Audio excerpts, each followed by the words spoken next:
കൗസുവിന് വല്ലാത്തൊരു മാറ്റം. ഇവൾക്ക് എന്താ പറ്റിയേ? ഇന്നലെ ഹൻസികയുടെ ഒരു വീഡിയോ പുറത്തിറങ്ങിയത് മാത്രമേ ഓർമ്മയുള്ളൂ. വീഡിയോ എന്ന് പറഞ്ഞ സംഭവം ലീക്ക്ഡ് ആണ്.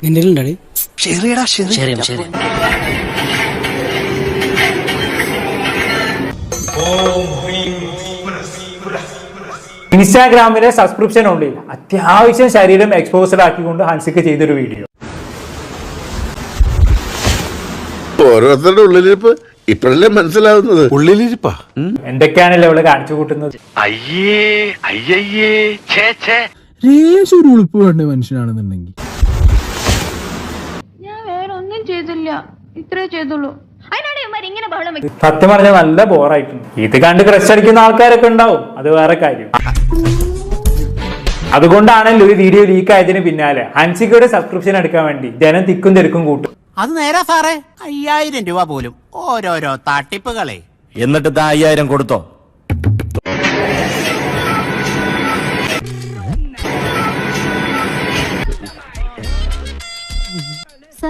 മുഖത്തേക്ക് നോക്ക്. ഈ ശരീരത്തിന് മുകളിൽ ഒരു തലയും ഉണ്ടായിരുന്നു. രാത്രി വെളുത്തപ്പോഴേക്കും 300-ലധികം സബ്സ്ക്രൈബേഴ്സാണ് നമ്മൾക്ക് ഒറ്റയടിക്ക് അടിച്ചു കയറിയത്. ഇങ്ങനെ കൂടാൻ കാരണം വേറെ ഒന്നല്ല, നമ്മൾ നേരത്തെ കണ്ട ലീക്ക്ഡ് വീഡിയോ തന്നെയാണ്. എന്നെ കൊണ്ട് ഇത്രയൊക്കെ പറ്റുള്ളൂ. ആ വീഡിയോ കണ്ട് പലതും പ്രതീക്ഷിച്ചിട്ടാണ് ആളുകൾ തിക്കും തിരക്കും കൂട്ടി സബ്സ്ക്രൈബ് ചെയ്യുന്നത്.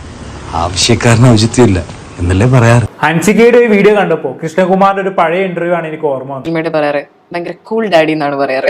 കൃഷ്ണകുമാർ അദ്ദേഹത്തിന്റെ പെൺകുട്ടികൾക്ക് നൽകുന്ന പോലത്തെ ഒരു ഫ്രീഡം, അതാണ് ഓരോ അച്ഛനും നൽകേണ്ടത് എന്ന് പറയാറുണ്ട്.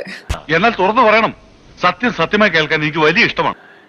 ആദ്യം തിരുത്തട്ടെ, ഈ സ്വാതന്ത്ര്യം നിങ്ങളുടെ കയ്യിലിരിക്കുന്നത്, ഞാൻ തരേണ്ടതാണ്. അയ്യോ, അത് പിന്നെ അങ്ങനെയാണല്ലോ. ഈ നിങ്ങൾ പിന്നെ കാണുന്ന പോലെ അത്ര കൂളൊന്നും അല്ല ഞാൻ. ഈ പിള്ളേർക്കൊക്കെ നല്ല വഴക്കും ചീത്തയൊക്കെ കൊടുത്തിട്ടുള്ളതാണ്. ഇപ്പൊ സോഷ്യൽ മീഡിയ ആയിക്കോട്ടെ, whatever it is, over use അപകടം തന്നെയാണ്. അത് നമ്മുടെ അന്തസ്സിന് ചേർന്നല്ല. അപ്പൊ ഇതെല്ലാം നിയന്ത്രിക്കുക. ഇതങ്ങ് വെറുതെ വിട്ടാ പറ്റില്ല, നമ്മൾ പ്രതികരിക്കണത്. അതെ, നിയന്ത്രിച്ച് ഒടുവിൽ മകൾ സോഷ്യൽ മീഡിയയിൽ പോയി തുണയിച്ചിടുന്നത് വരെ എത്തിയ കാര്യങ്ങൾ.